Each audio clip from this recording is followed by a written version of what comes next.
Hello दोस्तों, स्वागत है आप सभी का इस प्लेटफॉर्म अनलिमिटेड एजुकेशन पे। मेरा नाम है Abhijeet Kumar, owner of this platform, और ये मेरा क्वालिफिकेशन है। यहाँ पे मैं बात करूँगा आपका साइको टेस्ट के बारे में। ALP साइको टेस्ट के बारे में बात करेंगे। ध्यान से समझना एक एक लाइन। ALP जो पोस्ट होता है उस पे बहाली आपका दो तरह से होता है। एक फ्रेश वैकेंसी बोलते हैं जो आपका RRB के थ्रू होता है, और एक डिपार्टमेंटल वैकेंसी बोलते हैं जिसका आपका GDCE या LDCE के थ्रू होता है। ओके। और ALP साइको टेस्ट का पैटर्न कौन डिसाइड करता है? RDSO। अब आप फ्रेश वैकेंसी से ALP बनो या GDCE डिपार्टमेंटल के थ्रू ALP बनो। डिपार्टमेंटल बेसिकली क्या होता है कि अगर आप ग्रुप D का जॉब कर रहे हो या लोअर ग्रेड पे का जॉब कर रहे हो किसी जोन में, तो आपके जोन में डिपार्टमेंटल प्रमोशनल के तहत वैकेंसी आता है। GDCE हो या LDCE हो, तो वो एग्जाम दे करके आप ALP बनोगे। तो मैं कहना क्या चाहता हूँ? मैं कहना ये चाहता हूँ कि ALP पोस्ट का साइको टेस्ट सेम होता है दोनों में, चाहे वो आपका GDCE हो चाहे वो आपका RRB हो। दोनों में ALP बनोगे तो ALP का साइको टेस्ट RDSO डिसाइड करता है उसका पैटर्न, तो सेम होता है। तो अगर आपके मन में कन्फ्यूजन है कि सर ये जो सिलेबस है वो फ्रेश वैकेंसी वालों के लिए है या GDCE वालों के लिए है, तो ये दोनों के लिए है। तो आज के क्लास में हम लोग बात करेंगे फॉलोइंग डायरेक्शन टेस्ट के बारे में, जिसको हिंदी में बोलते हैं निर्देश समझने की योग्यता का परीक्षण। आप जितने भी बच्चे हो, आपको अगर आप अपने लाइफ को लेकर के सीरियस हो तो आपको इस लेक्चर को लास्ट तक देखना जरूरी है। मुझे नहीं पता ये लेक्चर कितना लंबा जाएगा, लेकिन इस लेक्चर को मैं ख़त्म कर दूंगा। 0 लेवल से स्टार्ट करेंगे और ये लेक्चर लास्ट होते होते आपका टेबल टेस्ट खत्म। इसके बाद आपका काम सिर्फ एक है, वो है प्रैक्टिस प्रैक्टिस प्रैक्टिस। याद रखना, psycho test is all about practice. Psycho test में वीडियो का रोल सिर्फ इतना ही है कि आप एक बार देख करके समझ लो। उसके बाद वीडियो देख करके कोई साइको टेस्ट क्वालिफाई नहीं कर सकता है, इस बात को याद रखना।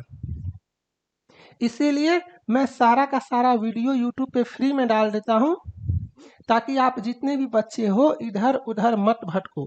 आप अनलिमिटेड एजुकेशन के बच्चे हो या आप किसी और प्लेटफॉर्म के बच्चे हो, आप कहीं से भी प्रिपरेशन करो, कोई दिक्कत नहीं है, लेकिन वीडियो देख करके आप सब कुछ पहले अच्छे से समझ लो। ठीक है। जो कंटेंट मैं यूट्यूब पे आपको फ्री में अवेलेबल करवा रहा हूँ, आप 5,000 6,000 7,000 पे करके ऑफलाइन कोचिंग ज्वाइन करके भी ये नहीं सीख सकते हो। ओके। और एग्जाम आपका ऑनलाइन होगा, तो ऑनलाइन टेस्ट सीरीज का प्रैक्टिस लैपटॉप से एक्सटर्नल माउस के हेल्प से जरूरी है। चलो, टेबल टेस्ट के बारे में बात करेंगे। फॉलोइंग डायरेक्शन टेस्ट में दो तरह का टेस्ट होता है, एक होता है वॉच टेबल टेस्ट और एक होता है टेबल टेस्ट। तो वॉच टेबल टेस्ट का लेक्चर आ चुका है। आज के क्लास में बात करेंगे टेबल टेस्ट के बारे में। इसी का दूसरा नाम है रो कॉलम टेस्ट। इसी का दूसरा नाम है रो कॉलम टेस्ट, और इसी को हिंदी में बोलते हैं स्तंभ पंक्ति परीक्षण। एक एक करके सब कुछ बता दूंगा।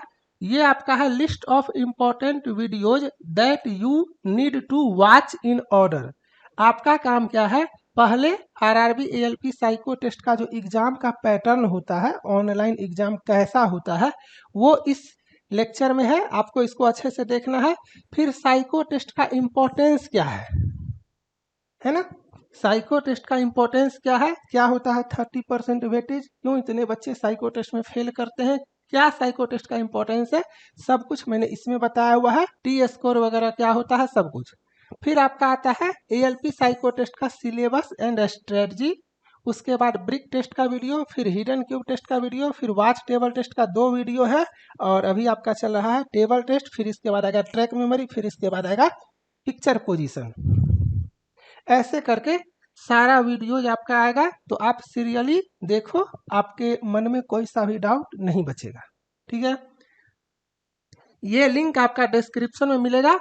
ये आपका टेलीग्राम चैनल है और ये आपका टेलीग्राम ग्रुप है। टेलीग्राम चैनल अनलिमिटेड एजुकेशन का ऑफिशियल चैनल है, जिसमें आप सभी को रहना है। इसमें रेगुलर अपडेट्स इन्फॉर्मेशन कुछ भी अगर आता है या कोई सा भी वीडियोज वगैरह आता है तो सबसे पहले आपका यहाँ पे आता है, तो आप लोग इसको ज्वाइन कर लेना। इस ग्रुप में आप सभी को रहना मैंडेटरी है। कब तक? जब तक आपका साइको टेस्ट का एग्जाम नहीं होता है। अगर आप लोगों को नहीं पता है तो मैं बता देता हूँ। Right now you are on the best platform for psycho test preparation. अगर बेस्ट समझ में नहीं आता है तो you are on the number 1 platform for psycho test preparation. और अभी आपका ALP फ्रेश वैकेंसी में 1,51,000 बच्चे आने वाले हैं, है ना, जो साइको टेस्ट देंगे अप्रॉक्स इसके आसपास बच्चे। और इसमें से आप स्क्रीनशॉट मार के रख लो, 75,000 प्लस बच्चे इस ग्रुप में आएंगे, है ना। तो इस ग्रुप को आप लोगों को अभी से ज्वाइन करके रखना है, चाहे आप GDC वाले हो, चाहे आप LDC वाले हो, चाहे आप फ्रेश वैकेंसी वाले हो। इस ग्रुप को आपको ज्वाइन करके रखना है। एग्जाम खत्म होगा, ग्रुप लीव कर देना, कोई दिक्कत नहीं है, लेकिन तब तक कोई भी इंफॉर्मेशन मिस नहीं होना चाहिए। ओके, चलो यहाँ पे कुछ पॉइंट है, मैंने डिसाइड किया है कि मैं हर एक लेक्चर में अब इसको बताऊंगा, क्योंकि इतना ज़्यादा बताने के बाद भी बच्चे सेम क्वेश्चन मुझसे पूछते रहते हैं। तो सबसे पहले देखो, साइको टेस्ट पूरे इंडिया में सिर्फ 4 प्लेटफॉर्म पे अवेलेबल है, सिर्फ 4।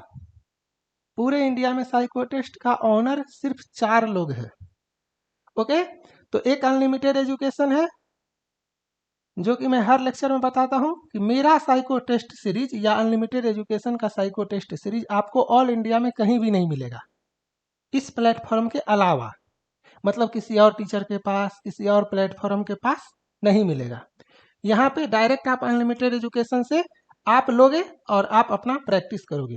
बाकी जो अलग अलग टेस्ट सीरीज है तो वो काफ़ी जगह पे अवेलेबल है। मतलब इस प्लेटफॉर्म पे भी मिल जाएगा, इस प्लेटफॉर्म पे भी मिल जाएगा, इस प्लेटफॉर्म पे भी मिल जाएगा। बेसिकली कमीशन बेसिस पे काम होता है। तो आपको बस इतना ही बोलूँगा कि टेस्ट सीरीज लेने से पहले सारे प्लेटफॉर्म का एक फुल टेस्ट 1 फ्री लगा लेना, क्वालिटी चेक कर लेना, फिर पैसा लगाना। कहीं ऐसा ना हो कि आप 3 टीचर को फॉलो कर रहे हो और तीनों से आप ले लिए और पता चला कि तीनों तो एक का ही है और वो तीनों उनके थ्रू टाई अप किए हुए हैं। तो ये सब का आपको ध्यान रखना जरूरी है। और 4 ही प्लेटफॉर्म पे क्यों है? क्योंकि इसका इंटरफेस काफ़ी टफ होता है और काफ़ी कॉस्टली भी होता है ये। तो प्रैक्टिस ऑन अ लैपटॉप या PC is mandatory with the help of an external mouse. तो इसको आप लोग नोट डाउन कर लेना कि वैसे तो मैं ऐप देता हूं आप लोगों को, सिंगल प्लेटफॉर्म है अनलिमिटेड एजुकेशन जो साइको टेस्ट के लिए ऐप भी देता है। तो आप लोग वीडियो देखने के लिए ऐप का यूज कर सकते हो, सेक्शनल टेस्ट का प्रैक्टिस करने के लिए ऐप का यूज कर सकते हो, लेकिन फुल टेस्ट का प्रैक्टिस आपको हमेशा लैपटॉप से करना है और वेबसाइट से करना है। ठीक है, मैंडेटरी है, क्योंकि स्क्रोलिंग फीचर होता है जिसका प्रैक्टिस आपको करना जरूरी है, वो काफ़ी बच्चों को फेल करवा देता है। नो पेन और paper will be provided in the final exam. काफ़ी बच्चों का क्वेश्चन होता है तो फाइनल एग्जाम में आपका पेन एंड पेपर नहीं मिलेगा, जो होगा वो आपके मेमोरी से होगा। ठीक है, स्क्रीन पे देखोगे, आंसर करोगे। There is no negative marking, कोई नकारात्मक अंकन आपका नहीं होता है साइको टेस्ट में। तो इसको एकदम से नोट कर लेना, काफ़ी बच्चे क्वेश्चन करते रहते हैं। स्क्रोलिंग नहीं होता है, तो एग्जाम में जो आपका ये चक्री जिसको बोलते हो माउस का ये स्क्रोल बटन, ये आपका काम नहीं करेगा। तो इस बात को भी याद रखना। Accuracy doesn't matter in psycho test, accuracy का कोई रोल नहीं होता है। काफ़ी टीचर जिन्हें नहीं पता है वो एक्यूरेसी करते रहते हैं। बेसिकली आपको हमेशा फुल मार्क्स लाने पे कोशिश करना है कि आप कितना ला सकते हो। जैसे टेबल टेस्ट में नंबर ऑफ क्वेश्चन 10 है, तो मेरा सजेशन होता है कि टेस्ट सीरीज से तब तक प्रैक्टिस करो जब तक कि आपका 10 में 10 ना आ जाए। सिंपल सी बात है, स्कोर ज़्यादा होगा तो एक्यूरेसी अपने आप अच्छा होगा। Auto save will be enabled in the final exam. Auto save वहाँ पे आपका होता है, जब आप आंसर टिक करोगे ना तो वहाँ पे आपको सेव नहीं करना होता है, वो ऑटोमेटिक सेव होता है। तो इस पॉइंट को आप लोग स्क्रीनशॉट मार के रखो और आज के बाद कहीं पे भी सेम क्वेश्चन मत करना। ठीक है, इसको एकदम से समझ लो कि ये होता है। चलो इसके आगे देखते हैं। अब अनलिमिटेड एजुकेशन के टेस्ट सीरीज के बारे में थोड़ा सा बताता हूँ। ये जो मल्टीपल अटेम्प्ट मैं देता हूँ ना, वो 9 है। ये अटेम्प्ट थोड़ा सा अच्छे से समझो। जहाँ पे 2 अटेम्प्ट मिलता है मान करके चलो, तो लोग 1 अटेम्प्ट लगाते हैं, 1 अटेम्प्ट बचा करके रखते हैं। मतलब आपका काम प्रैक्टिस करना कम और अटेम्प्ट बचाने पे ज़्यादा रहता है। तो अनलिमिटेड एजुकेशन के प्लेटफॉर्म पे अटेम्प्ट का कोई कमी नहीं है। ये 9 जो है ना, ये भी मैं ऐसे ही बोल रहा हूँ। ज़रूरत पड़ेगा तो ये 9, 20 भी हो सकता है, 50 भी हो सकता है, या पूरा का पूरा नया भी हो सकता है आपका टेस्ट सीरीज। इस प्लेटफॉर्म पे अगर आप आते हो तो प्रैक्टिस में कोई कमी नहीं होगा, इसका गारंटी मेरा है। जैसा कि नाम ही है अनलिमिटेड एजुकेशन। वेबसाइट जो है और ऐप आपका मोबाइल के लिए, वेबसाइट आपका लैपटॉप के लिए, दोनों एक साथ मिलेगा। कोर्स आप ऐप से लोगे तो वेबसाइट पे ओपन होगा, वेबसाइट से लोगे तो ऐप से ओपन होगा। और सिंगल प्लेटफॉर्म है पूरे इंडिया में जिसका साइको टेस्ट ऐप पे भी चलता है। तो मैंने आपको पहले बोला ना कि फुल टेस्ट एक फ्री पूरे इंडिया में हर एक प्लेटफॉर्म जहाँ पे अवेलेबल है वहाँ पे लगा लो, चेक कर लो, फिर पैसा लगाना। 50+ फुल टेस्ट, 300+ सेक्शनल टेस्ट, ये भी मेरे मन पे है। मेरा मन करेगा तो इसको भी इंक्रीज कर देंगे। मतलब प्रैक्टिस में कोई कमी नहीं होगा।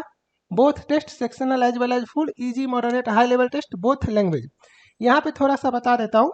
अनलिमिटेड एजुकेशन को ऑल इंडिया के बच्चे फॉलो करते हैं। साइको टेस्ट के मामले में मैं बात कर रहा हूँ। तो लैंग्वेज इशू होता है, कुछ लोग बंगाली, कुछ लोग तमिल, कुछ लोग तेलुगु बोलते रहते हैं। साइको टेस्ट सिर्फ 2 लैंग्वेज में होता है। जो आपका फाइनल एग्जाम होगा ना, उसमें साइको टेस्ट सिर्फ 2 लैंग्वेज में होगा, या तो इंग्लिश या तो हिंदी। तो इसको नोट कर लेना, कोई अदर लैंग्वेज में नहीं, ठीक है। और साइको टेस्ट में दोनों लैंग्वेज एक साथ स्क्रीन पे आता है। Both language will come together on the screen, एक साथ। तो अगर आप हिंदी में कंफर्टेबल हो, हिंदी यूज करो। अगर आप इंग्लिश में कंफर्टेबल हो, इंग्लिश यूज करो। वहाँ पे आप लैंग्वेज स्विच नहीं करोगे, वहाँ पे स्क्रीन पे ही एक साथ आएगा। तो ये आपको पता चला। 100% final exam like test interface single platform है जो आपको 100% फाइनल एग्जाम लाइक टेस्ट देगा। मतलब आपको लगेगा फाइनल एग्जाम में कि आप घर में बैठ के ही अनलिमिटेड एजुकेशन का टेस्ट सीरीज लगा रहे हो। ऐसा प्लेटफॉर्म पे मैं आपको प्रैक्टिस करवाता हूँ।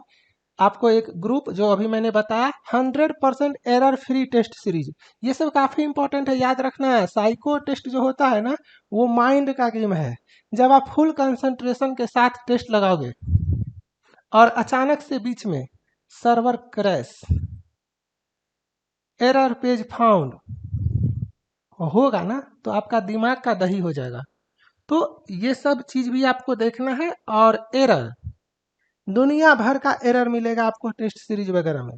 तो इस वजह से मैं इस पॉइंट को भी हाईलाइट करता हूँ कि आपको अनलिमिटेड एजुकेशन के टेस्ट सीरीज में कोई एरर नहीं मिलेगा। सिंगल एरर भी मिलता है तो मैं उसको 2 मिनट के अंदर सही कर देता हूँ। फास्ट एंड स्मूथ सर्वर, ये भी मैंने आपको बताया, ये भी आपको चेक करना है पैसा लगाने से पहले, है ना। कहीं भी पैसा लगाने से पहले, देखो साइको टेस्ट आपको फ्री में कहीं नहीं मिलेगा, ये मान करके चलो। और जो पास सिस्टम आप लोग बोलते हो कि सर वहाँ फ्री में है, फ्री में तो नहीं है, वो पास सिस्टम है, मंथली पास, ईयरली पास, और वो लोग साइको टेस्ट लगाते हो तो वो यूजलेस है। वहाँ का साइको टेस्ट देने का मतलब एग्जाम में फेल करके आना, वो साइको प्लेटफॉर्म है ही नहीं। इसीलिए मैंने बोला ना, सिर्फ 4 लोगों के पास साइको टेस्ट है, तो चारों जगह पे जाके आपको चेक करना है फुल टेस्ट 1 अच्छे से, और फिर आपको पैसा लगाना है। डेडिकेटेड वीडियोज, साइको टेस्ट से रिलेटेड जितना भी इंपॉर्टेंट वीडियोज होता है वो तो मैं यूट्यूब पे भी आपको फ्री ऑफ कॉस्ट डाल देता हूँ। और सेम वीडियोज आपको एडवर्टाइजिंग कट करके, एडिट करके आपको ऐप के पेड कोर्स के अंदर भी मिलता है। 1 ईयर वैलिडिटी, 1 साल का वैलिडिटी होता है। मतलब जिस दिन आप कोर्स लोगे उसके 1 साल तक। और best psycho test platform in India. तो इतना चीज़ आपको समझ में आया। अब यहाँ पे आगे चलते हैं स्टेप वाइज। मैंने आपको स्टार्टिंग में बोला ये लेक्चर कितना लंबा होगा मुझे नहीं पता, आपको स्टार्टिंग से लेकर के एंडिंग तक देखना, मैं सब कुछ आपको बता दूंगा। अब RDSO क्या होता है, तो देखो RDSO के बारे में आपको जानना जरूरी नहीं है, बस इतना समझो कि रेलवे में स्टेशन मास्टर एक पोस्ट होता है, ALP एक पोस्ट होता है, station controller and train operator करके एक पोस्ट होता है मेट्रो एग्जाम में। तो ये सब पोस्ट पे जो आप काम करोगे ना, तो सबका वर्किंग प्रोफाइल अलग अलग है, स्टेशन मास्टर का वर्किंग प्रोफाइल अलग है ना। आप एएलपी बनोगे, आपका वर्किंग प्रोफाइल या जॉब प्रोफाइल अलग है, तो आपके जॉब प्रोफाइल के हिसाब से आरडीएसओ साइको टेस्ट का पैटर्न डिसाइड करता है। जैसे स्टेशन मास्टर में एक होता है पर्सनालिटी टेस्ट, आपका पर्सनालिटी कैसा है वो चेक होता है। और एएलपी में आपका, जैसे इसी का बात करते हैं, दिए गए निर्देशों का परीक्षण। अब आपको जो निर्देश दिया जाता है उसको आप कैसे टैकल करते हो।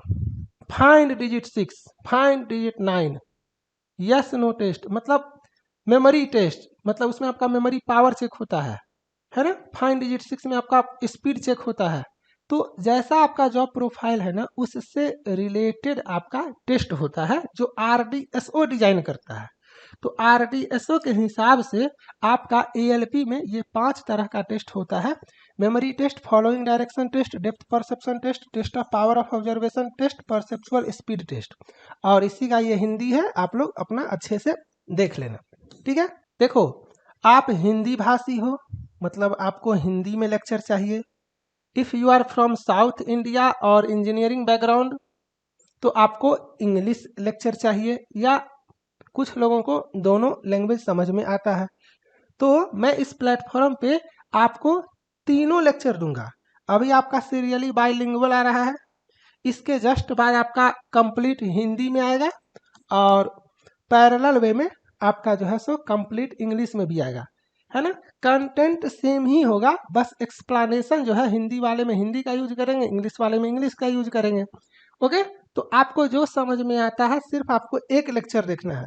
टेबल टेस्ट का बाइलिंगुअल देख लिए तो हिंदी इंग्लिश देखने का जरूरत नहीं है। वाच टेबल टेस्ट का बाइलिंगुअल देख लिए तो हिंदी इंग्लिश देखने का जरूरत नहीं है।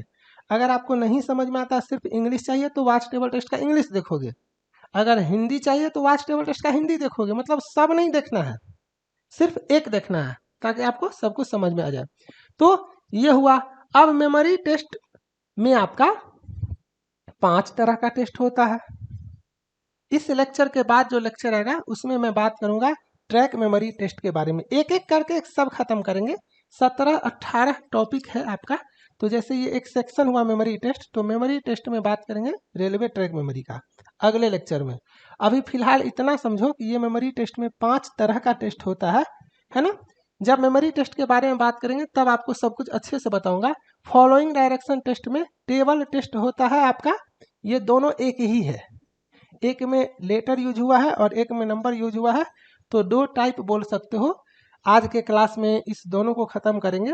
तो ये टेबल टेस्ट हुआ एक, और एक होता है क्लॉक टेस्ट। तो इसका लेक्चर आ चुका है, आप लोग देख लेना, और आज इसको खत्म करेंगे। तो ये सेक्शन आपका खत्म। तीसरा सेक्शन है आपका डेप्थ परसेप्शन टेस्ट।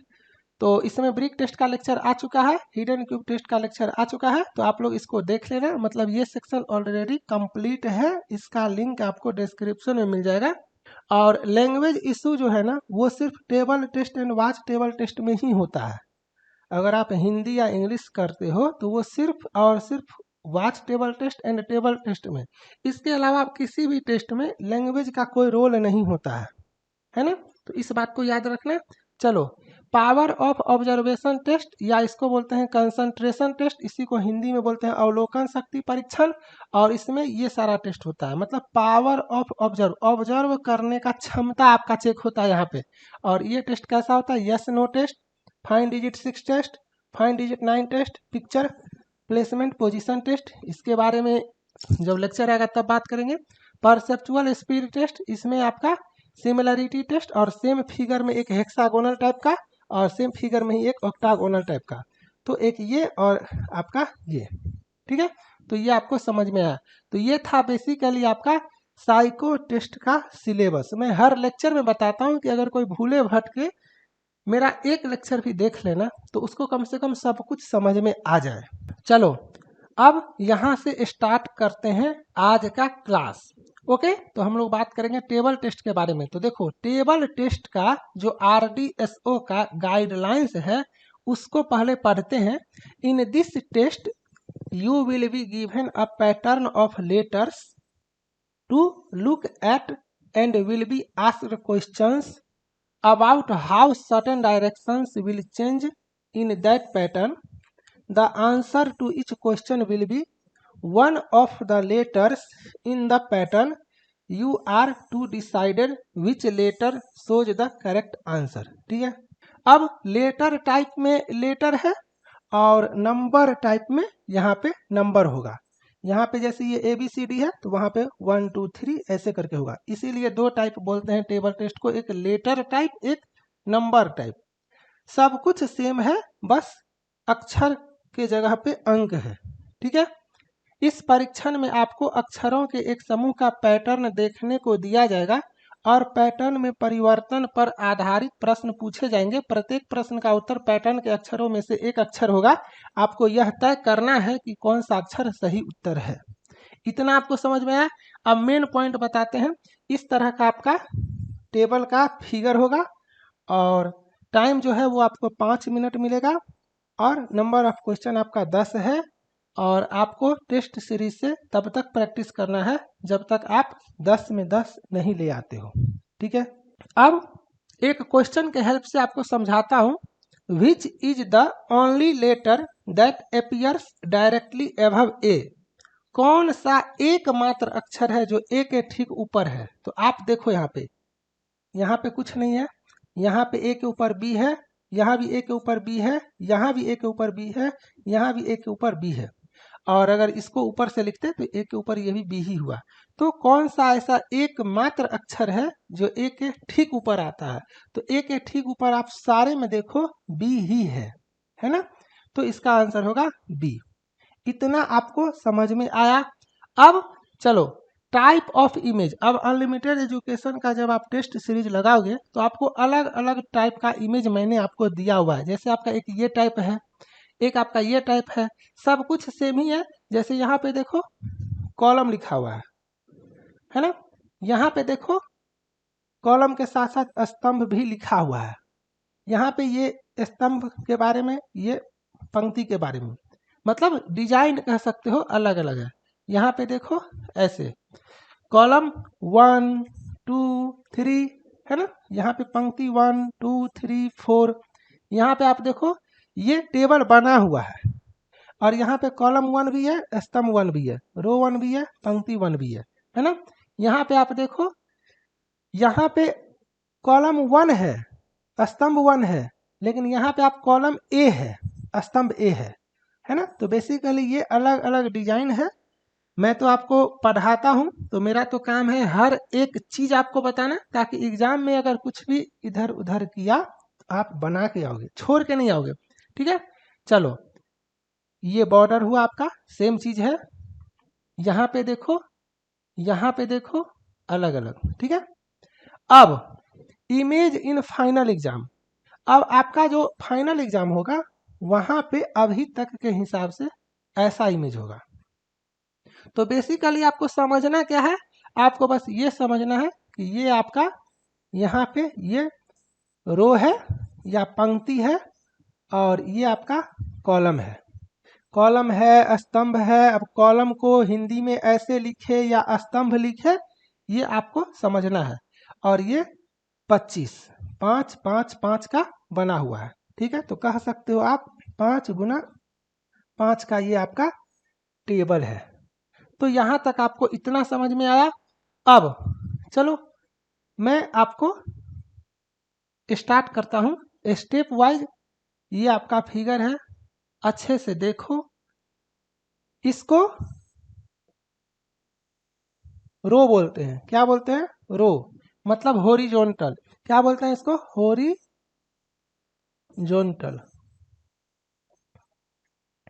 और इसको क्या बोलते हैं जब ये नीचे आएगा? तो वर्टिकल, है ना। तो इतना आपको समझ में आया। और नहीं तो घर का जो पिलर होता है ना, उससे आप समझ सकते हो। पिलर जब घर का खड़ा करोगे तो ऐसे ही खड़ा करोगे ना, तो पिलर को हम लोग कॉलम बोलते हैं। पिलर को क्या बोलते हैं? कॉलम। तो ये आपको पता चला। तो ये हुआ आपका कॉलम। क्या हुआ? कॉलम। तो ये हुआ आपका कॉलम और ये हुआ आपका रो। अब रो को हिंदी में बोलते हैं पंक्ति और कॉलम को हिंदी में बोलते हैं स्तंभ। तो उम्मीद करता हूं आपको स्तंभ और पंक्ति समझ में आया होगा, कॉलम और रो समझ में आया होगा। अब कंसेप्ट ऑफ रो कॉलम, तो ये अभी जस्ट मैंने आपको बताया, ये टेबल फॉर्मेट में है, तो यहाँ से भी समझ सकते हो। जैसे आपको मैं बोलूँगा रो 1 में जाओ, तो आप ये जो देख रहे हो ना, ये हुआ आपका रो 1, ये हुआ आपका रो 3 हॉरिजॉन्टल, है ना, ऐसे जाएंगे, ऐसे जाएंगे।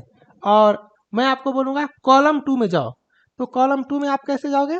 कॉलम 2 में जाने के लिए आप ऐसे आओगे कॉलम 2 में, ठीक है। कॉलम को पिलर के हेल्प से समझ सकते हो। तो ये आपको समझ में आया। अब यहाँ पे बात करेंगे एक एक करके concept of position of letter और नंबर। लेटर और नंबर उम्मीद करता हूँ समझ में आ गया होगा। लेटर है तो लेटर, अगर यहाँ पे संख्या होता, अंक होता तो नंबर, ठीक है।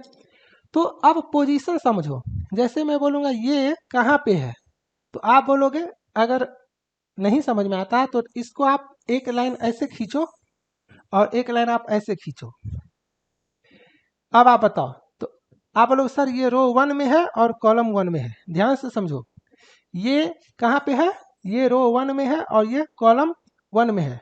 मैं बोलूँगा कि अगर आपको इसके बारे में बताओ ये, तो आप क्या करोगे, आप ऐसे खींचोगे और आप ऐसे खींचोगे। आप बोलोगे सर ये रो 4 में है और कॉलम 4 में है। ध्यान से समझना, आसान है, लेकिन सब लोग एक जैसे नहीं होते हैं। आपके कोई फ्रेंड होंगे जो बिलो एवरेज होंगे, आप एवव एवरेज हो, आपके कोई फ्रेंड आपसे भी ज़्यादा इंटेलिजेंट होंगे, लेकिन यहाँ पे तो सबको समझाना है। तो और यहाँ से क्वेश्चन बनता है, इसीलिए कुछ भी मिस नहीं करना है। वीडियो लेक्चर में सिर्फ एक बार बोलता हूँ देखने के लिए, सिर्फ एक बार फुल कंसंट्रेशन के साथ सीरियस होकर के एक बार देख लो, इसके बाद कभी मत देखना। कॉपी पे नोट कर लेना और सिर्फ practice. Psycho test is all about practice. बिना प्रैक्टिस के साइको टेस्ट कोई भी इंसान पास नहीं कर सकता है, इसीलिए वीडियो एक बार देखना है, टेस्ट से बार बार प्रैक्टिस करना है, ठीक है। चलो, ये आपको समझ में आया। अब मैं बोलूंगा आपको इसके बारे में बताओ, तो आप बोलोगे सर ये रो 2 में है और कॉलम 5 में है। ऐसे करके आप समझोगे।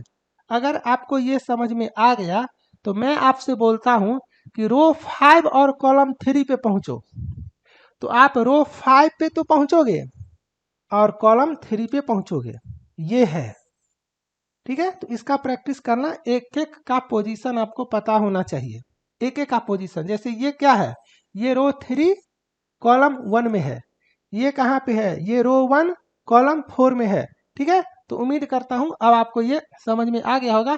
अब आप जल्दी जल्दी बता सकते हो। मैं बोलूंगा रो 3 और कॉलम 5 में कौन है, आप बोलोगे सर ये है। मैं बोलूंगा रो 2 और कॉलम 2 में कौन है, आप बोलोगे सर ये है। मैं बोलूंगा रो 5 और कॉलम 3 में कौन है, आप बोलोगे सर ये है। तो ये आपको समझ में आया। अब यहीं पे एक चीज आप लोग और समझ लो कि पूरे तालिका का मध्य अक्षर कौन सा है, तो ये है। अगर मैं बोलूंगा कि रो 1 रो 2 रो 3 रो 4 रो 5 में बीच में कौन है, तो आप बोलोगे सर रो 3 है, यही बोलोगे ना। और इस पांचों कॉलम में बीच में कौन सा कॉलम है, तो आप बोलोगे सर ये कॉलम है। तो हो गया ना, इस कॉलम को नीचे करेंगे, इस रो को जाएंगे, कहाँ पे कटेगा ये। तो इस पूरे तालिका का मध्य अक्षर कौन सा है, तो सी। ये पोजीशन, इस टेबल का सेंटर कहाँ पे है, तो यहाँ पे। तो ये आपको पता चला। हर एक पॉइंट आपको समझना जरूरी है। तो पोजीशन के बारे में आपको पता चला, डायगोनल के बारे में भी बताएंगे, लेकिन फिलहाल आप इतना ही समझो कि ये रो 1 है, ये रो 2 3 4 5 कॉलम 1 2 3 4 5 और ये आपका सेंटर, ठीक है, ये आपका सेंटर। चलो अब इसके आगे चलते हैं। कंसेप्ट ऑफ पोजीशन में ही अब टॉपिक वाइज आपको समझाता हूँ। रिवर्स ऑर्डर, उल्टा क्रम, है ना। जैसा क्वेश्चन आएगा आपको हर एक चीज वैसा आना चाहिए। अब क्वेश्चन है कि रो 1 में आगे बढ़ो, तो आप बोलोगे सर रो 1 में ई ए सी ई ए आया, लेकिन क्वेश्चन है आपका कि रो 1 को उल्टा कर दो। अभी रो 1 में ई ए सी ई ए है, लेकिन मैं बोलता हूँ रो 1 को उल्टा लिखो तो ये यहाँ आ जाएगा ना, ये यहाँ आ जाएगा ना। जैसे यहाँ पे देखो ई है, ए है, सी है, ई है, ए है, रो 1 का है। मैं बोलूँगा इसको उल्टा लिखो तो आप क्या लिखोगे, आप लिखोगे ए ई सी ए ई, यही लिखोगे ना, यही लिखोगे। तो ये ए आपका उठ के यहाँ आ गया, ये ए आपका यहाँ पे आ गया, ई आपका यहाँ पे आ गया, सी आपका यहीं पे है, ए आपका यहाँ पे चला गया और ई आपका यहाँ पे आ गया। तो इसी को बोलते हैं रिवर्स ऑर्डर, उल्टा क्रम में लिखना। तो उम्मीद करता हूँ ये चीज़ आपको समझ में आ गया होगा। अब रो 1 को उल्टा लिखना है, रो 2 को लिखना है, 3 को, 4 को, 5 को, कॉलम 1 2 3 4 5 कुछ भी लिखना होगा तो आप लिख लोगे, है ना, आप लिख लोगे। एक बार मैं समझा देता हूँ। कॉलम 3 को उल्टा लिखना है, तो कॉलम 3 को उल्टा लिखने के लिए आप, ये कॉलम 3 है ना, तो ये डी, ये यहाँ गया, ये डी यहाँ, ये सी यहाँ, ये डी यहाँ और ये सी यहाँ। मैं बोलूँगा इसको लिखो कॉलम 1 को, तो आप बोलोगे ये ई यहाँ, ये ए यहाँ, ये बी यहाँ, ये डी यहाँ, ये ई यहाँ। तो रिवर्स ऑर्डर में कैसे लिखते हैं उम्मीद करता हूँ ये आपको समझ में आ गया होगा। ठीक है, चलो इसके बाद ऊपर, ठीक ऊपर, सबसे ऊपर आपको हर एक चीज समझना पड़ेगा। Above, just above, upper most, top most, है ना। काफी बच्चे कंफ्यूज करते हैं। अब मैं बोलूंगा कि आप रो 4 के कॉलम 1 पे जाओ, क्वेश्चन है आपका कि आप रो 4 के कॉलम 1 पे जाओ, तो आप बोलोगे सर यहाँ पे है। अब ध्यान से देखना, इसके ऊपर अगर क्वेश्चन है कि इसके ऊपर, तो इसके ऊपर क्या है, बी है। क्या है इसके ऊपर, बी है। बच्चे यहीं सब पे कंफ्यूज करते हैं, बी है। ए के ऊपर क्या है, बी। ए के ठीक ऊपर क्या है, तो आप बोलोगे बी। ए के ऊपर क्या है, बी। ए के ठीक ऊपर क्या है, बी। ए के सबसे ऊपर क्या है, तो आप बोलोगे ई। ऊपर, ठीक ऊपर, सबसे ऊपर, समझ में आया। यहां पे बताओ, सी के ऊपर में क्या है, बी। सी के ठीक ऊपर क्या है, बी। सी के सबसे ऊपर क्या है, ई। ई के सबसे ऊपर क्या है, ए। ई के ऊपर क्या है, डी। ई के ठीक ऊपर क्या है, डी। ठीक है। इंग्लिश में सेम चीज है, above, just above, upper most, top most. अगर इंग्लिश में रहता तो जैसे रो 5 और कॉलम 2 में आप यहाँ पे हो, है ना, पंक्ति 5 और स्तंभ 2 में, तो एभव ई क्या है, डी। जस्ट एभव ई क्या है, D. Upper most, upper most का मतलब ये होता है सबसे ऊपर, या टॉप मोस्ट का मतलब ये होता है सबसे ऊपर। तो ई के अपर मोस्ट ए है, ई के टॉप मोस्ट ए है।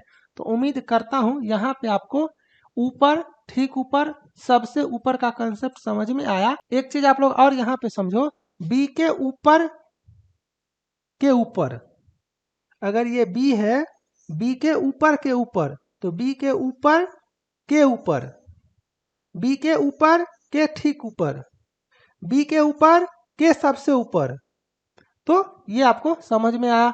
चलो अब नीचे, ठीक नीचे, सबसे नीचे, इसका भी कंसेप्ट सेम ही है। Below, just below, lower most और बॉटम।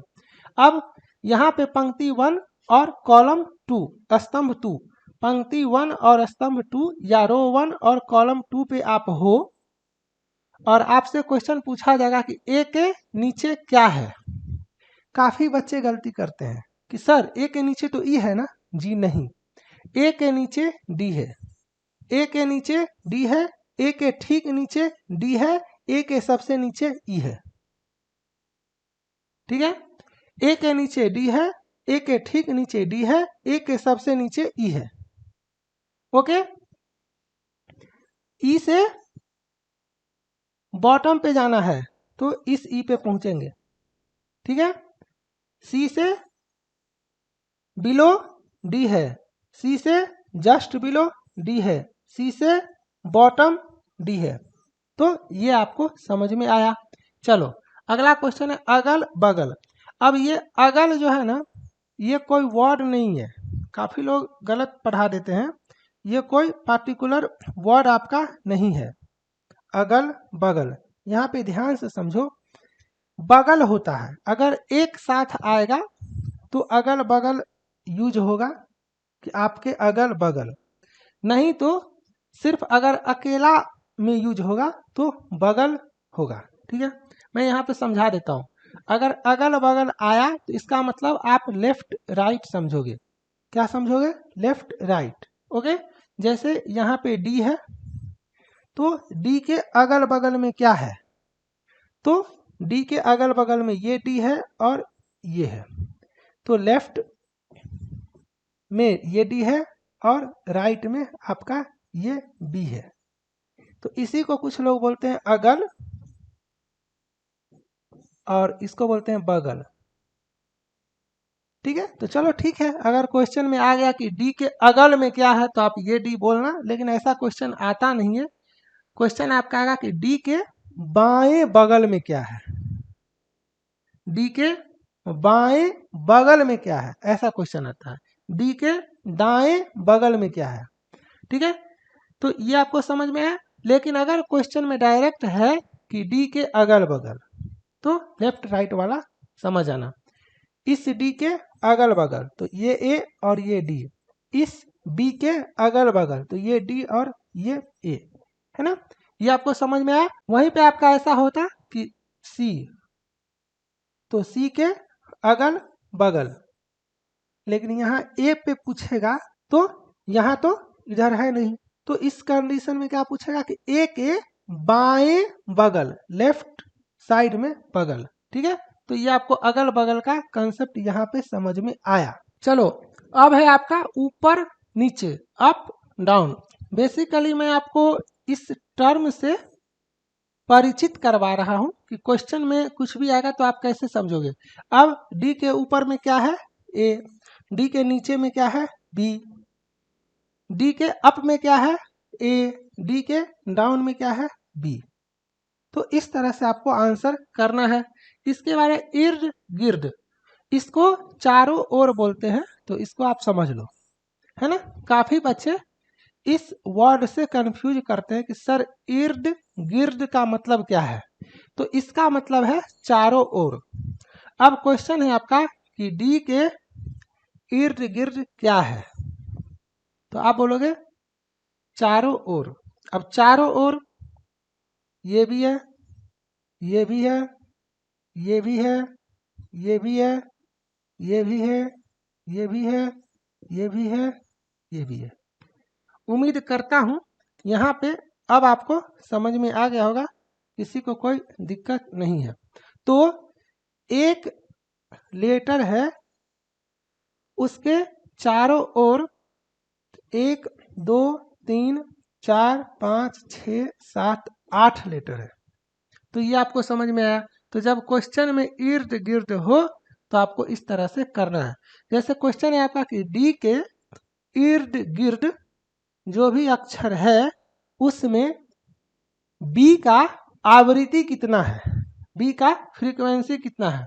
तो डी के चारों तरफ E A C D C B B D है। अब कितना बी है? तो 2 बी है, एक ये और एक ये। तो आवृत्ति कितना हुआ बी का? 2। फ्रीक्वेंसी कितना हुआ बी का? 2। तो आपको आंसर क्या होगा? 2। ये आपको समझ में आया। चलो अब है आपका left hand side, right hand side.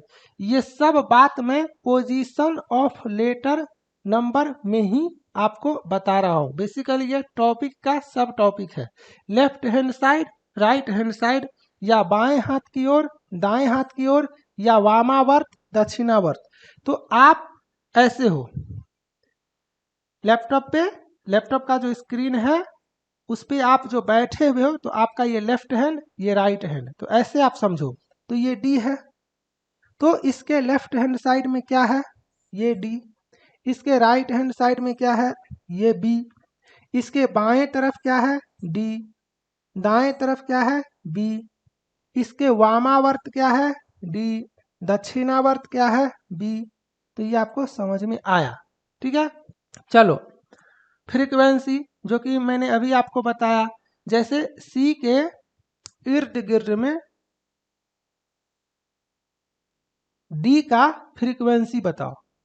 तो सी के चारों तरफ कौन कौन है, 1 2 3 4 5 6 7 8। अब इसमें आपको डी का फ्रीक्वेंसी बताना है। तो डी 1 2 3 4, तो डी का आवृत्ति कितना होगा 4, डी का फ्रीक्वेंसी कितना होगा 4। बी का पूछता तो 1 2 3, बी का आवृत्ति कितना होगा 3, बी का फ्रीक्वेंसी कितना होगा 3। तो अगर आपको ये पता है कि इर्द गिर्द क्या होता है तो आप समझ गए। या इसी तरह से क्वेश्चन आपसे ऐसे भी तो पूछ सकता है ना कि रो 3 में सी का फ्रीक्वेंसी बताओ, रो 3 में सी का फ्रीक्वेंसी बताओ। तो फ्रीक्वेंसी का मतलब होता है number of repetition, number of repetition मतलब कितना बार आया है ना, काउंट करो। तो रो 3 में सी का फ्रीक्वेंसी है 3। ओके, अब आपका ऑप्शन इस तरह से होगा ए बी सी डी ई। तो सी का फ्रीक्वेंसी कितना है 3, तो सी को टिक करेंगे।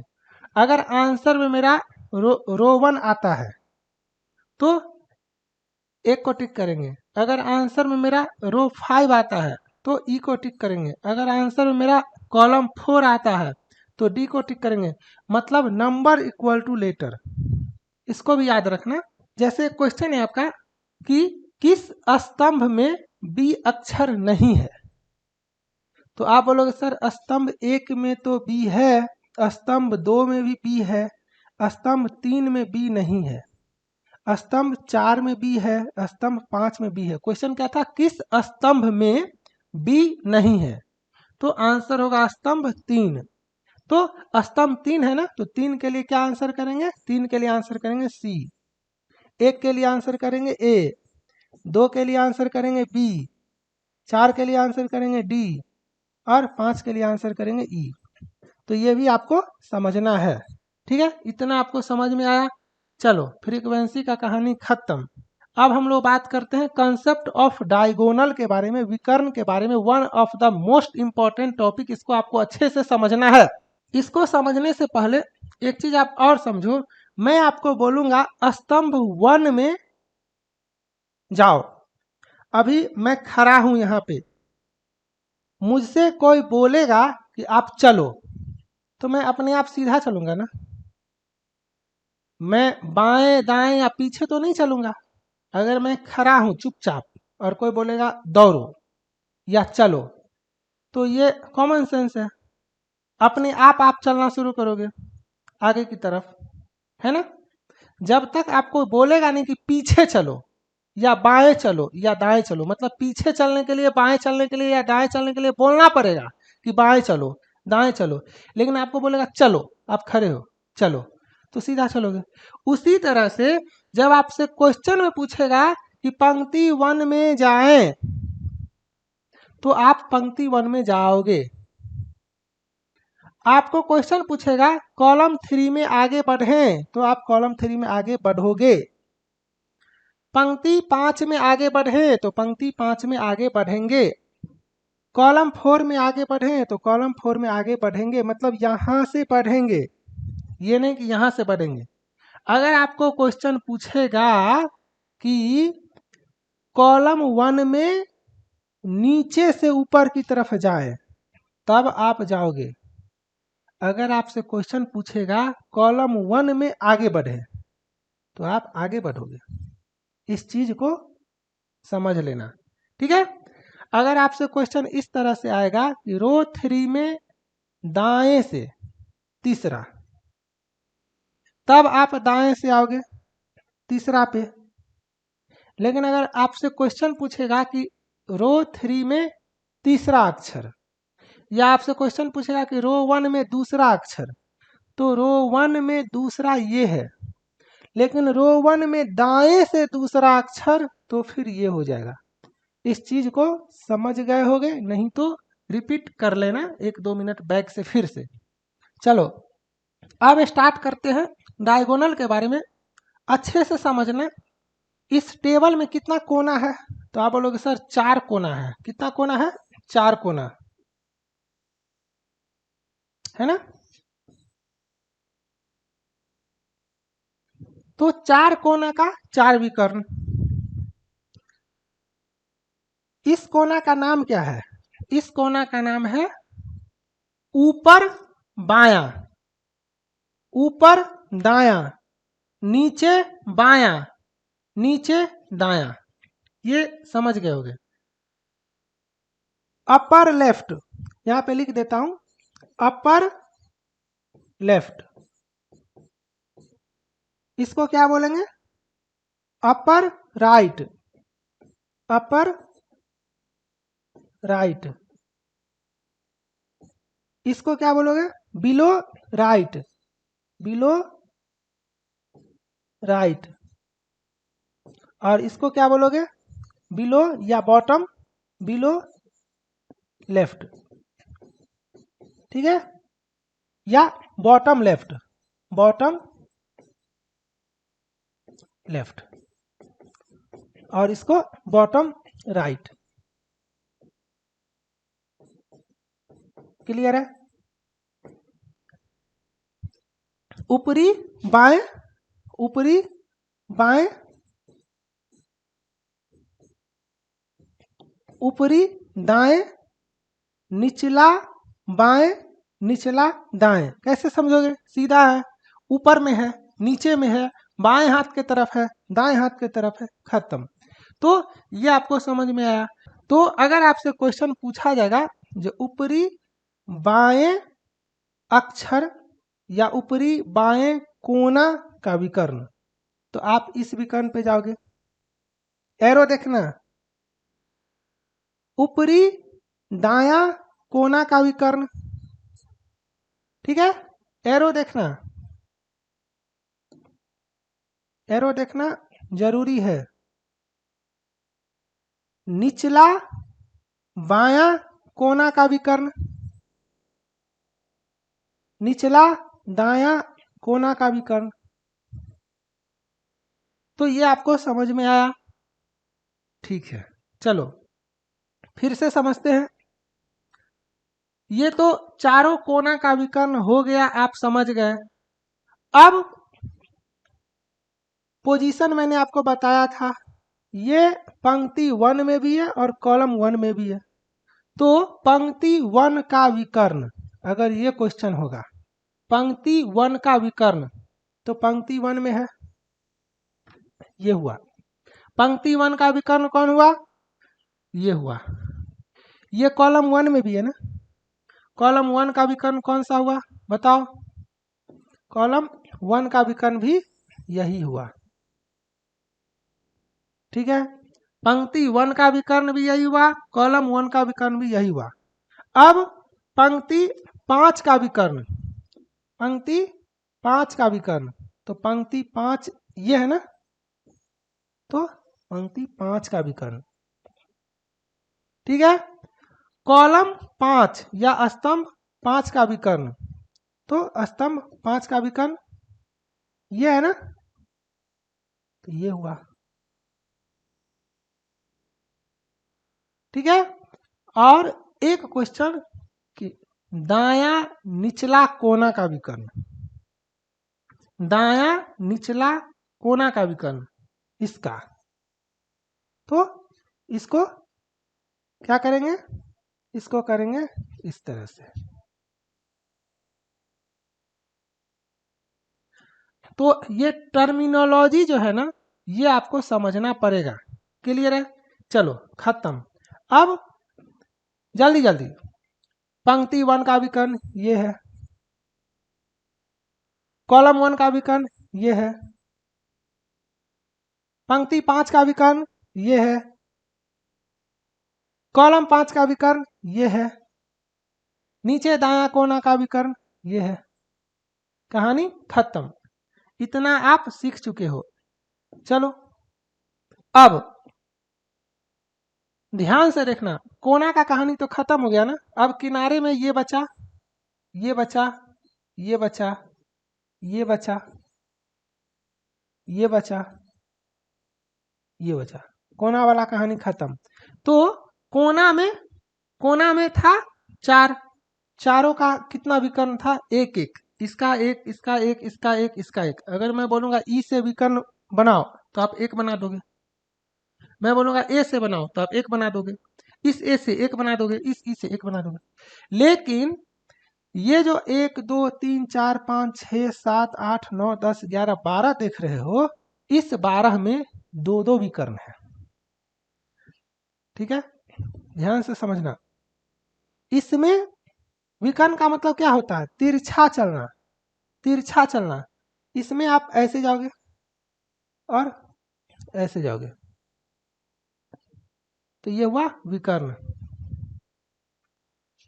इसमें आप ऐसे जाओगे और ऐसे जाओगे, ये हुआ विकर्ण। नहीं समझ में आया? कोई बात नहीं है। इसका विकर्ण बताओ तो तिरछा, ये, ये। ठीक है, ओके, क्लियर है? इसका विकर्ण बताओ, ये और ये, यही हुआ ना? तो ये जो तीन यहाँ है, ये तीन यहाँ है, ये तीन यहाँ है और ये तीन यहाँ है, इसमें दो दो विकर्ण आया। अब कौन सा बचा? अब बचा ये है ना? तो ये सब में चार चार विकर्ण होता है, और इसमें भी, इसमें भी, ये सारा में, ये 3 3 6 3 9, इसमें चार चार विकर्ण होता है। कौन कौन, कौन कौन होता है? तो आप बोलोगे सर, जैसे मैं इसका बात करूंगा, इधर भी जाएंगे, इधर भी जाएंगे, इधर भी जाएंगे, इधर भी जाएंगे। ठीक है, ठीक है। इसका इधर भी जाएंगे, इधर भी जाएंगे, इधर भी जाएंगे, इधर भी जाएंगे, तो चार विकर्ण। ये सब का हेल्प लगेगा क्वेश्चन बनाते समय में। क्लियर? चलो, अब क्वेश्चन आपसे पूछता हूं, ध्यान से समझना। यहाँ पे बच्चे फंसते हैं और यहाँ पे गलत होने का चांस ज्यादा है। पंक्ति 1 का विकर्ण तो ये है, पंक्ति 1 का विकर्ण ये है। अब इस विकर्ण का नाम बताओ, पोजीशनिंग 1 2 3 4 5। पंक्ति 1 के विकर्ण का पांचवा अक्षर ए, पंक्ति 1 के विकर्ण का पहला अक्षर, दूसरा अक्षर, तीसरा अक्षर, चौथा अक्षर, पांचवा अक्षर, पंक्ति 1 के विकर्ण का। क्लियर? पंक्ति 5 के विकर्ण का पहला अक्षर, दूसरा अक्षर, तीसरा अक्षर, चौथा अक्षर, पांचवा अक्षर। ये आपको समझ में आया? पंक्ति 5, पंक्ति 1 खत्म। कॉलम 1 के विकर्ण का तीसरा अक्षर, पहला अक्षर, दूसरा अक्षर, तीसरा, चौथा, पांचवा। ये हुआ पहला, ये हुआ दूसरा, ये हुआ तीसरा, ये हुआ चौथा, ये हुआ पांचवा। कॉलम 5 के विकर्ण का दूसरा अक्षर, तो यहां से स्टार्ट। अब ये क्यों बता रहा हूं? यहाँ पे ट्विस्ट है, कहानी में ट्विस्ट है। जब आपका पंक्ति या कॉलम का विकर्ण का बारी आएगा या उसके बारे में बोला जाएगा, तो आप डायरेक्ट नंबरिंग स्टार्ट करोगे और वो 5 तक जाएगा, 1 2 3 4 5। ठीक है, पंक्ति 1 का विकर्ण में कितना अक्षर है? 5। लेकिन अगर आपको बोला जाएगा पंक्ति 1 और कॉलम 1 के अक्षर का विकर्ण, जैसे ही अक्षर आया, मैं लिख देता हूं, अक्षर का विकर्ण, अक्षर का विकर्ण या लेटर डायगोनल, लेटर डायगोनल, इस कंडीशन में यहां से स्टार्ट हो जाएगा। ये विकर्ण का पहला अक्षर, दूसरा अक्षर, तीसरा अक्षर, चौथा अक्षर। इस चीज को आपको अच्छे से समझना पड़ेगा। पंक्ति 1 का विकर्ण होता तो पहला यहां से स्टार्ट होता, लेकिन पंक्ति 1 का अक्षर ई का विकर्ण तो पहला यहां से स्टार्ट होगा, से लग जाएगा तो कंसेप्ट फिर साथ वाला लगाएंगे। पहले इतना समझो, ठीक है। चलो यहाँ पे आपसे पूछा जाएगा कि रो 5 का और कॉलम 1 का अक्षर का विकर्ण का दूसरा अक्षर, तो विकर्ण का अक्षर आया ना, अक्षर आया, विकर्ण का पहला अक्षर ये हुआ, दूसरा अक्षर ये हुआ, ये हुआ तीसरा, ये हुआ चौथा। ये आपको समझ में आया। जैसे ही अक्षर का विकर्ण बोलेगा तो अक्षर को छोड़ देंगे और वहां से स्टार्ट करेंगे, ठीक है। इतना आपको समझ में आया। अब यहाँ पे ऐसा भी क्वेश्चन आता है, जैसे सपोज करो आपका क्वेश्चन है कि कॉलम 3 में जो ये सी है तो इसके विकर्ण के पहला अक्षर डी पर जाएं, ऐसा क्वेश्चन होगा। तो इसका विकर्ण आपका ये हुआ और इसका विकर्ण आपका ये हुआ। अब बोला तो नहीं गया है कि आपको नीचे बाएं जाना है या नीचे दाएं जाना है, ये तो नहीं बोला गया है, लेकिन ये बोला गया है कि इसके विकर्ण के पहले अक्षर डी पर जाएं। तो इसके विकर्ण का पहला अक्षर डी यहाँ पे है, इसमें नहीं है, तो इसको फॉलो नहीं करेंगे, इस रास्ता को फॉलो नहीं करेंगे, इस रास्ता को फॉलो करेंगे, इस विकर्ण को फॉलो करेंगे। तो क्वेश्चन के हिसाब से भी आपको विकर्ण चुनना है, विकर्ण सेलेक्ट करना है, डायगोनल सेलेक्ट करना है, ठीक है। तो यहाँ पे आपको ये समझ में आया। अब जैसे इसी को लेते हैं, तो ये तो मैंने आपको नामकरण करके बता ही दिया था। ये है आपका ऊपर बायां विकर्ण, ऊपर दायां विकर्ण, नीचे दायां विकर्ण और नीचे बायां विकर्ण। तो ये नाम आपको पता चला। अब विकर्ण के बारे में तो कहानी खत्म हो गया। अब है आपका एक्सचेंज, एक्सचेंज का कंसेप्ट। रिवर्स जो मैंने आपको बताया था उल्टा क्रम में लिखना, वो अलग होता है, एक्सचेंज अलग होता है। अब एक्सचेंज ऑफ रो, अब जैसे ये रो है ना, तो अब क्वेश्चन आपका आएगा कि रो 1 को रो 4 से एक्सचेंज करें। तो ये आपका रो 1 है, ये आपका रो 4 है, तो एक्सचेंज का मतलब होता है इस तरह से, मतलब रो 1 का सारा एलिमेंट रो 4 में चला जाएगा और रो 4 का सारा एलिमेंट आपका रो 1 में चला जाएगा, ठीक है। तो जैसे ए डी डी बी ए, तो यहाँ आ जाएगा ए डी डी बी ए, रो 4 का सारा एलिमेंट रो 1 में चला गया और रो 1 का ई ए सी ई ए, ऐसे, ठीक है। तो क्वेश्चन कुछ भी हो सकता है कि रो 1 को रो 3 से एक्सचेंज करे, रो 1 को रो 5 से एक्सचेंज करे, रो 5 को रो 3 से एक्सचेंज करे, तो इस हिसाब से आप एक्सचेंज करोगे, ठीक है। उसी तरह से कॉलम का भी आपका है, जैसे ये कॉलम 1 है तो कॉलम 1 को कॉलम 3 से बदल दें, तो कॉलम 1 में ये है, कॉलम 3 में आपका ये है, तो कॉलम 1 को कॉलम 3 से बदलेंगे तो कॉलम 1 का सारा एलिमेंट उठ के यहाँ पे आ जाएगा। तो ये ई यहाँ पे आ गया, ये डी यहाँ आ गया, ये बी यहाँ आ गया, ये ए यहाँ आ गया, ये ई यहाँ आ गया, और ये सी डी डी यहाँ आ गया। तो ये हुआ आपका एक्सचेंज। एक कॉमन क्वेश्चन आता है, आप लोग पॉइंट करके लिख लेना कि पूरे तालिका में सबसे बड़ा अक्षर कौन सा होगा। मान लो एक क्वेश्चन है कि पूरे तालिका में सबसे बड़ा अक्षर कौन सा होगा, तो क्या आप खोजोगे? नहीं, ई। कौन सा होगा? A B C D E. पूरे तालिका में सबसे बड़ा अक्षर कौन सा होगा? ई। पूरे तालिका में सबसे छोटा अक्षर कौन सा होगा? ए, ठीक है। तो इसको आपको समझ में आया। चलो, तो एक्सचेंज ऑफ रो मैंने बता दिया, एक्सचेंज ऑफ आपको कॉलम मैंने बता दिया। उसी तरह से एक्सचेंज ऑफ आपका डायगोनल भी आता है। अब डायगोनल का एक्सचेंज अच्छे से समझना, जैसे आपका ये रो 1 का डायगोनल है और मान लो ये आपका कॉलम 5 का डायगोनल है, तो एक चीज समझना कि डायगोनल का एक्सचेंज में मिडिल लेटर या सेंटर लेटर मेरा चेंज नहीं होता है। ठीक है, ये आपको समझ में आया। तो क्वेश्चन कुछ भी हो सकता है कि रो 1 के डायगोनल को कॉलम 5 के डायगोनल से एक्सचेंज करें। मतलब बेसिकली मैं कहना ये चाहता हूं कि क्वेश्चन के हिसाब से आपको आंसर करना है ना। मैं जो दूंगा वो कंसेप्ट नहीं होगा, क्वेश्चन में जो पूछेगा ना वो कंसेप्ट होगा।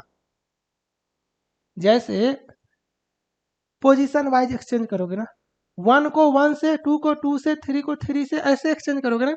रो 1 का डायगोनल का एलिमेंट बताओ, तो बोलोगे सर ये 1 है, ये 2 है, ये 3 है, ये 4 है, ये 5 है। और कॉलम 5 का जो डायगोनल है उसका नंबरिंग करो पहले। आप बोलो सर 1 2 3 4 5। अब क्वेश्चन है कि रो 1 के डायगोनल को कॉलम 5 के डायगोनल से बदलो।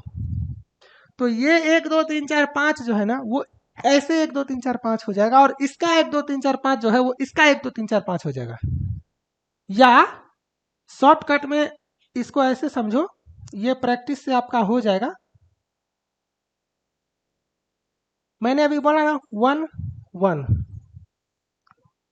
इसका पहला जो होगा और इसका पहला जो होगा उसी को ना बदलोगे, तो ऐसे। ठीक है,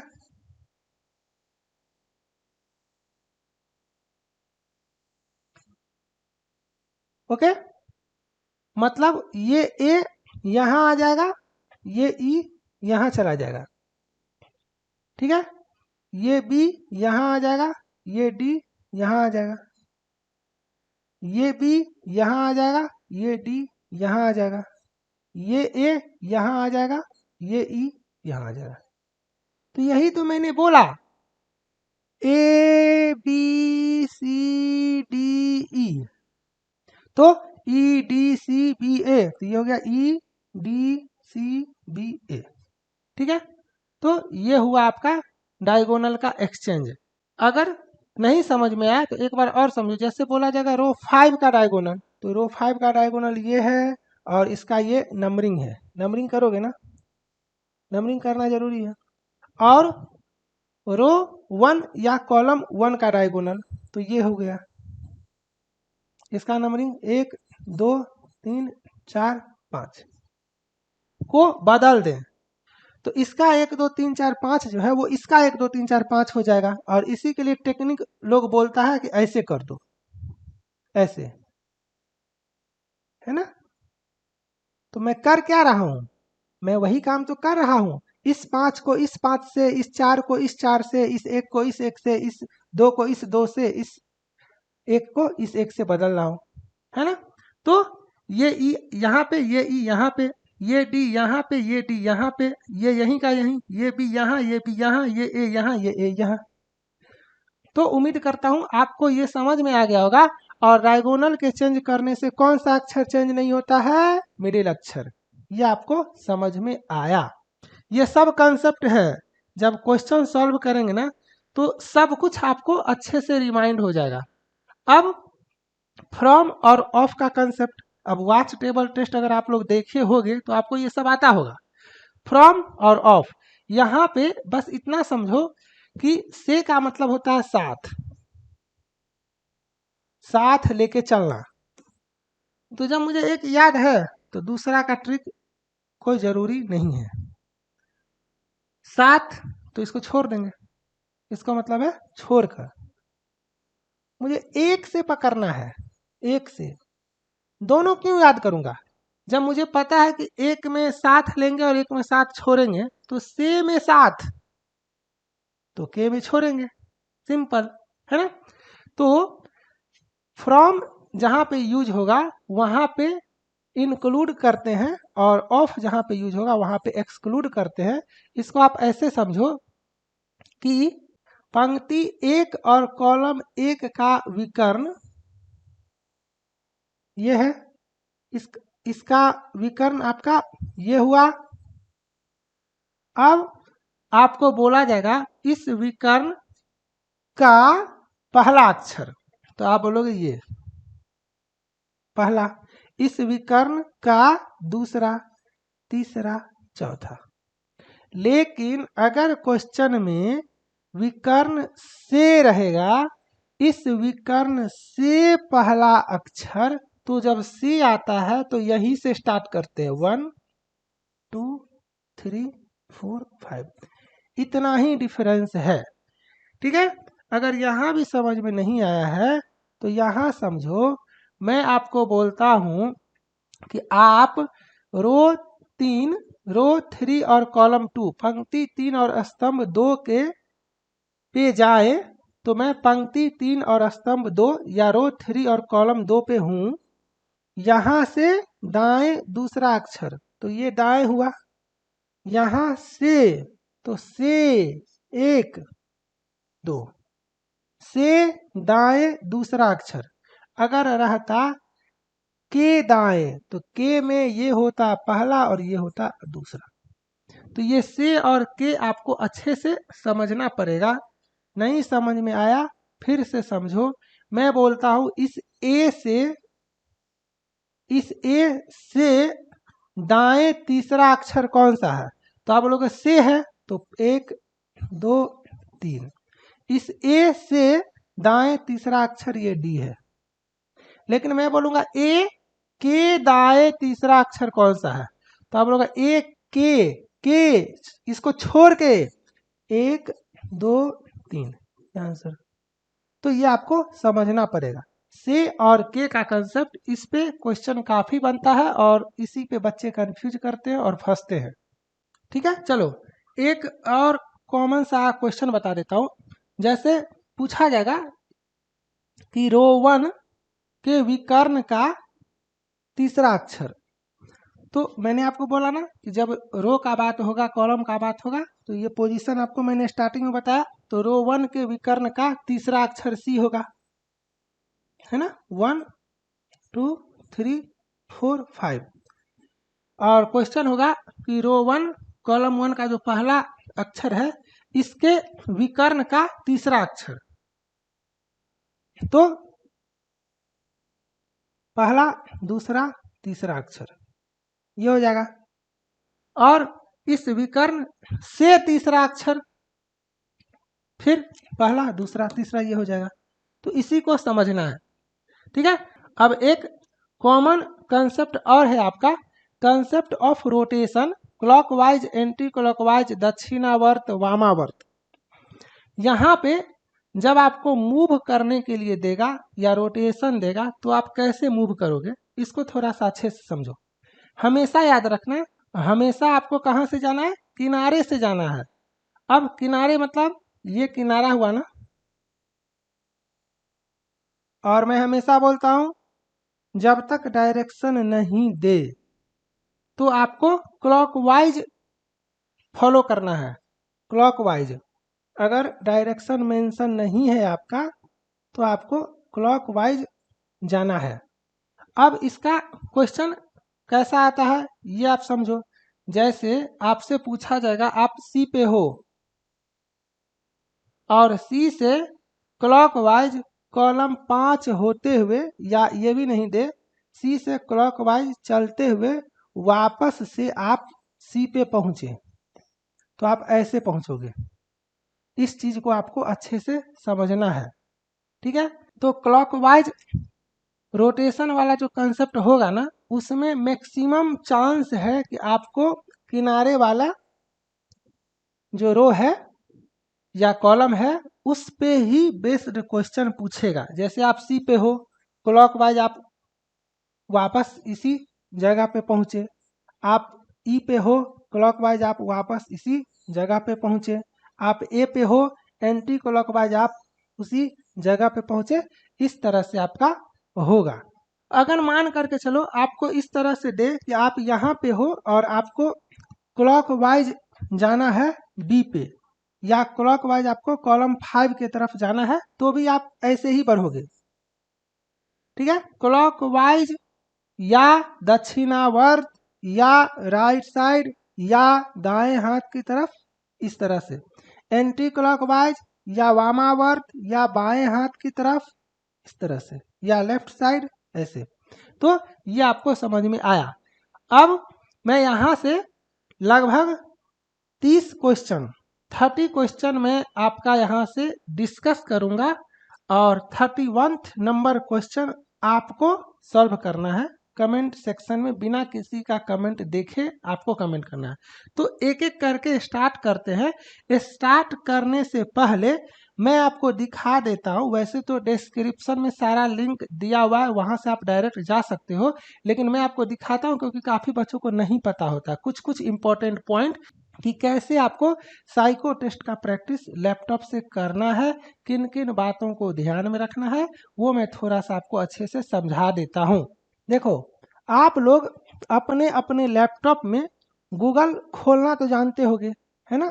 तो आप लोग अपने अपने लैपटॉप में गूगल खोल लेना, और गूगल खोलने के बाद मैं जैसे जैसे बताता हूँ, आपके पास 2-3 तरीका है।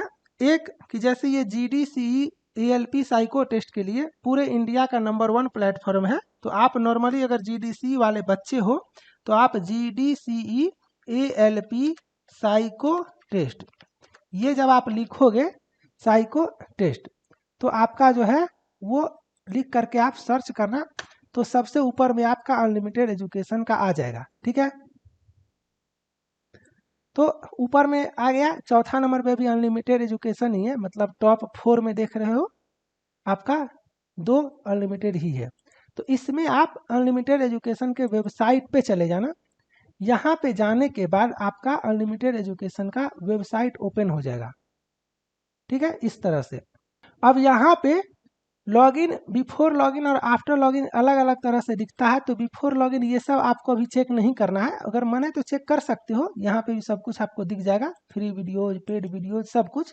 लेकिन यहाँ से पहले आप get it on Google play पे जाके आप ऐप भी डाउनलोड कर सकते हो, यहाँ से भी और यहाँ से भी। ठीक है, लॉगिन रजिस्टर पे क्लिक करके सबसे पहले आपको लॉगिन या रजिस्टर करना है। ओके, यहाँ पे अपना अकाउंट बना लेना, अकाउंट, मेल आईडी, पासवर्ड जो आप सेट करोगे उसी का यूज करके बाद में आपको लॉगिन करना है। स्टेट डालोगे, जैसे ही कुछ डालोगे, जैसे मान लो मैं बिहार डालता हूँ तो फिर सिटी भी आ जाएगा, मोबाइल नंबर, ये सब करके आप अकाउंट बना लेना। अकाउंट बनाना जरूरी है, तभी तो आप यूज कर पाओगे टेस्ट सीरीज, है ना? फिर आप अगर कल होकर के पासवर्ड भूल जाते हो तो आप मोबाइल नंबर या ईमेल आईडी जो आप देते हो उस पर आप OTP भेज के आप यहाँ से लॉगिन करके पासवर्ड चेंज भी कर सकते हो, और लॉगिन पे क्लिक करके आप लॉगिन कर लेना, है ना? और यहाँ पे आप ALP साइको टेस्ट देख रहे हो ना, इस पे क्लिक करना, और इस पे जब क्लिक करोगे तो आपका इस तरह से पूरा का पूरा ALP का पैकेज आ जाएगा। ठीक है, किसी भी एक अनलॉक नाउ पे क्लिक करोगे तो आपका इस तरह से आ जाएगा, और ये आपका प्राइस है। तो यहाँ पे एक कोड है जो मैं यहाँ पे आपको बता देता हूँ, ये कोड अप्लाई करोगे तो आपका 1349 हो रहा है। आप लोग इस कोड को अप्लाई कर लेना, ABHIUE 300। इस कोड को अगर अप्लाई करोगे तो आपका प्राइस जो है वो 1149 हो जाएगा। ठीक है, यहाँ से आप अपना प्रोसीड कर लेना, ऊपर में जाकर के यहाँ से टेलीग्राम ग्रुप ज्वाइन कर सकते हो। सब कुछ काफ़ी यूजर फ्रेंडली मैंने बनाया हुआ है, आपको कहीं भी कोई दिक्कत नहीं होगा। जब आप लॉगिन कर लोगे तब आपके सामने इस तरह का इंटरफेस दिखेगा। तो यहाँ पे आप लेफ्ट साइड में टेस्ट सीरीज पे क्लिक करना, और पूरे इंडिया में ये 4 तरह का टेस्ट चलता है ना? ALP, station master, metro exam और DFCCI। तो आपका काम है ALP साइको टेस्ट पे जाना, यहाँ पे जाना। और अगर YouTube पे सारा वीडियोज देख चुके हो तो अच्छा बात है, अगर नहीं देखे हो तो फ्री वीडियोज पे जा करके ये सारा वीडियो आप देख लेना। ये सारा वीडियो YouTube पे भी मिलेगा, और पेड वीडियोज में जा करके आप फोल्डर वाइज, जैसे फॉलोइंग डायरेक्शन टेस्ट में मान लो वॉच टेबल टेस्ट का वीडियो है ना? इसी तरह से मान लो आपका जो है सो कोई और फोल्डर, जैसे डेप्थ परसेप्शन टेस्ट पे क्लिक करोगे तो आपका brick test, hidden cube test, इस तरह से। ओके, और टेस्ट सीरीज पे जाना, और यहाँ पे जाके ये फुल टेस्ट और सेक्शनल टेस्ट देख रहे हो ना, तो इस पे जाना है। और सेक्शनल टेस्ट में सब दिया हुआ है। जैसे मेमोरी टेस्ट में 85 टेस्ट है, 5 तरह का मेमोरी टेस्ट होता है। तो जैसे ट्रैक मेमोरी टेस्ट है आपका 20, 21, 22, फिर ट्रैक खत्म होगा तो फिगर एंड नंबर आ जाएगा, फिगर एंड नंबर खत्म होगा तो बिल्डिंग मेमोरी आ जाएगा, बिल्डिंग मेमोरी खत्म होगा तो ऐसे करके सारा आपका आ जाएगा। फॉलोइंग डायरेक्शन टेस्ट में आपका वॉच टेबल टेस्ट ऐसे करके लेटर बेस्ड, नंबर बेस्ड, है ना। आप चेक करो ना, कंपेयर करो, मैं बोलता हूँ ना, आप जाओ, फुल टेस्ट 1 फ्री है, सब जगह लगाओ, जितना प्लेटफॉर्म पूरे इंडिया में वहाँ लगाओ। उसके बाद आप कंपेयर करो, हर एक डेटा चेक करो, टी स्कोर चेक करो, सर्वर का स्पीड चेक करो, कंटेंट का क्वालिटी चेक करो, टेस्ट का इंटरफेस चेक करो, सेलेक्टेड भैया लोग जो है आपके उनसे पूछो, तब जा करके आप पैसा लगाओ, है ना। यहाँ से सेक्शनल टेस्ट का आपको प्रैक्टिस करना है, सारा कुछ यहाँ पे आपको दिया हुआ है, किस सेक्शन में कितना क्वेश्चन, कितना टाइम, सब कुछ। ओके, तो ये आपको समझ में आया। और जब आपका सेक्शनल अच्छा हो जाता है तब आप फुल टेस्ट पे जा करके अपना प्रैक्टिस करो। जैसे ये फुल टेस्ट है, मान करके चलो ये फुल टेस्ट आपका 1 है, तो फुल टेस्ट 1 में इतना मिनट का समय, इतना क्वेश्चन, है ना। पहला ये सेक्शन, उसके बाद ये सेक्शन, फिर ये सेक्शन, किस टेस्ट में, मतलब किस फुल टेस्ट में कौन सा टेस्ट है, मैंने वो तक लिखा हुआ है। जैसे आप फुल टेस्ट 1 लगाने से पहले जान जाओगे कि इस फुल टेस्ट 1 में मुझे वॉच टेबल टेस्ट मिलेगा, ब्रिक टेस्ट मिलेगा, पिक्चर पोजीशन मिलेगा, ऑक्टागोनल मिलेगा, ट्रैक मेमोरी मिलेगा। और जैसे ही आप मान के चलो फुल टेस्ट 26 में जाओगे तो आप समझ जाओगे, अच्छा इस टेस्ट में बिल्डिंग मेमोरी है, टेबल टेस्ट नंबर बेस्ड वाला है, हिडन क्यूब है, यस नो है, हेक्सागोनल है। तो इस हिसाब से आप प्रैक्टिस करोगे, ठीक है। मैं आपको टेबल टेस्ट एक खोल करके दिखा देता हूँ, ताकि आपको समझ में आ जाएगा कि इंटरफेस कैसा होता है। अब जैसे ये टेबल टेस्ट 1 है, तो इसको जब आप खोलोगे तो पहले आपका इस तरह से आएगा, यहाँ पे आप करना नेक्स्ट, और उसके बाद जो है सो आपका 5 मिनट का इंस्ट्रक्शन टाइम आएगा। 5 मिनट तक आप एग्जामिनेशन हॉल में बैठे रहोगे, यहाँ पे घर पे प्रैक्टिस कर रहे हो तो स्किप करो, और स्किप करने के बाद आपका जो है सो इस तरह से आपका होगा। यहाँ पे देखो, ध्यान से देखो, ये स्क्रोलिंग प्रैक्टिस जरूरी है आपका। यहाँ पे लेफ्ट साइड में फिगर होगा और राइट साइड में क्वेश्चन होगा, इसको प्रैक्टिस आपको काफ़ी अच्छे से करना है। ये स्क्रोलिंग लोगों को नहीं पता होता है, इसी वजह से बच्चे फेल करते हैं। अभी भी मुझे काफ़ी बच्चे मैसेज करते हैं, सर आपके टेस्ट में तो ऑप्शन ही नहीं है। अरे भैया, यहाँ पे प्रैक्टिस कर रहे हो, अभी ये हाल है, एग्जाम में जाओगे और ऑप्शन नहीं रहेगा तो क्या करोगे, फेल होकर के आओगे ना। तो ये आपको पता होना चाहिए, ऑप्शन है। एग्जाम में जैसा आएगा मैं वैसा प्रैक्टिस करवाऊंगा ना, आपको आपको पता होना चाहिए ये स्क्रोलिंग फीचर, ये जरूरी है। देख रहे हो ना, ये यहाँ है ऑप्शन। अब आप क्वेश्चन नंबर 1 पढ़ोगे, आंसर करोगे, फिर आप स्क्रॉल करके आओगे, फिर क्वेश्चन 2 पढ़ोगे, फिर आप जो है स्क्रॉल करोगे, फिर आप नीचे जाओगे, ऐसे करके आपको करना है। और क्वेश्चन कितना है आपका, यहाँ से देखो, क्वेश्चन है आपका 10। कितना क्वेश्चन है, 10 क्वेश्चन। इसमें क्या होता है, आपका टाइम बर्बाद होता है ना, ऐसे करके। तो ये आपको समझ में आया, ठीक है। तो ये होता है आपका इंटरफेस, जिस इंटरफेस पे जो है आपको प्रैक्टिस करना काफ़ी ज़रूरी है ना। चलो, अगर मैं इसी टेस्ट को सबमिट करता हूँ, चाहे मैं आपको 2-4 का आंसर करके दिखाता हूँ, सपोज करो ऑटो सेव होता है, ये भी आपको जानना ज़रूरी है। जैसे मैं यहाँ पे 2, 3 का बनाया और सबमिट कर दिया, तो मैंने 3 बनाया, यहाँ पे देखो आंसर 3 आया, नॉट आंसर आया। अब यहाँ पे जाने के बाद आपका इस तरह से आया, है ना, यहाँ पे, ठीक है। ये यहाँ पे मान लो यहाँ पे 3400 बच्चे टेस्ट लगाए हैं, टेबल टेस्ट 1। तो इसमें मेरा स्कोर ये है, मैंने 3 अटेम्प्ट किया, एक्यूरेसी मेरा 0%, एवरेज इतना गया है, इस सेक्शन में मेरा टी स्कोर इतना आया। तो ये आपको पता चला, है ना। और नीचे आपका ये टॉपर लोग हैं जो 10 में 10 ये सब ला करके बैठे हुए हैं, है ना। और अनलिमिटेड एजुकेशन सिंगल प्लेटफॉर्म है जो आपको 100% ओरिजिनल टी स्कोर दिखाता है। जैसे टी स्कोर आपका मान करके चलो अभी कुछ आया है, और यहाँ पे जैसे मान करके चलो आपका टी स्कोर आता है 54, और कल आप वापस से चेक करोगे तो बीच में मान लो 20 बच्चा और टेस्ट दे दिया, तो एवरेज स्कोर चेंज हो जाएगा ना। बच्चा जब बढ़ेगा तो एवरेज स्कोर चेंज होगा, तो एवरेज स्कोर चेंज होगा तो आपका टी स्कोर भी चेंज हो जाएगा, है ना। मतलब ये फार्मूला पे कैलकुलेट हो करके मैं यहाँ पे दिखाता हूँ, 42 से ज़्यादा होगा तो क्वालिफाइड दिखेगा। और 42 से कम होगा तो डिस्क्वालीफाइड दिखेगा। सारा लिंक आपका डिस्क्रिप्शन में है। चलो क्वेश्चन नंबर 1 है आपका, which alphabet appears to the right of C in row 2? कौन सा ऐसा अक्षर है जो पंक्ति 2 के सी के दाईं ओर आता है?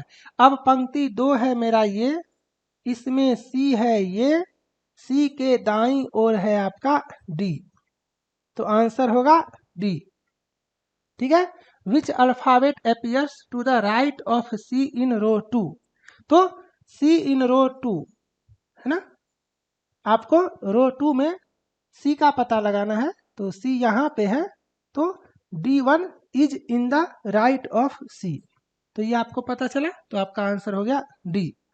चलो क्वेश्चन नंबर 2 है, इफ रो 1 एंड रो 3 या if row 1 and 3 are written in reverse order, then which alphabet will come below C in row 2?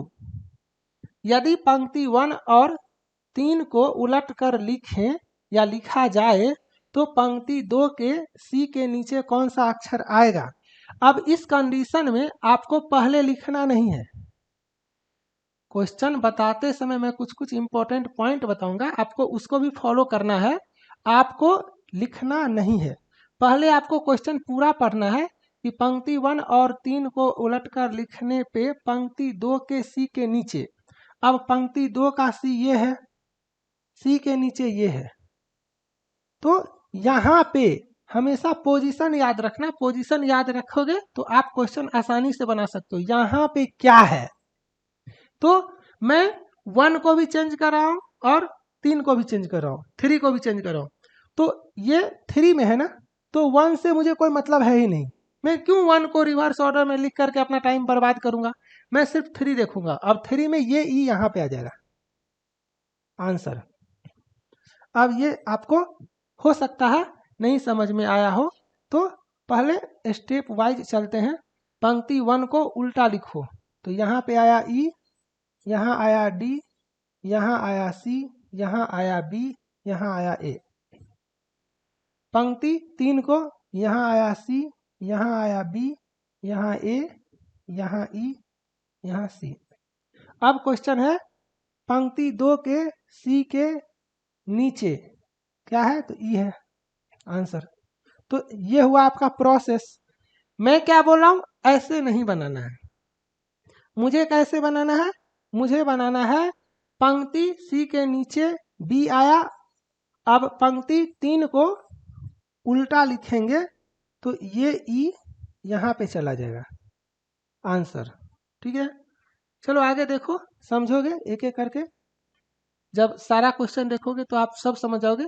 यदि पंक्ति 4 में डी सी के दाईं ओर आता है, यदि पंक्ति 4 में, यदि पंक्ति 4 में डी सी के दाईं ओर आता है, सही बात है, डी सी के दाईं ओर आ रहा है, तो पंक्ति 4 का अंतिम अक्षर उत्तर होगा।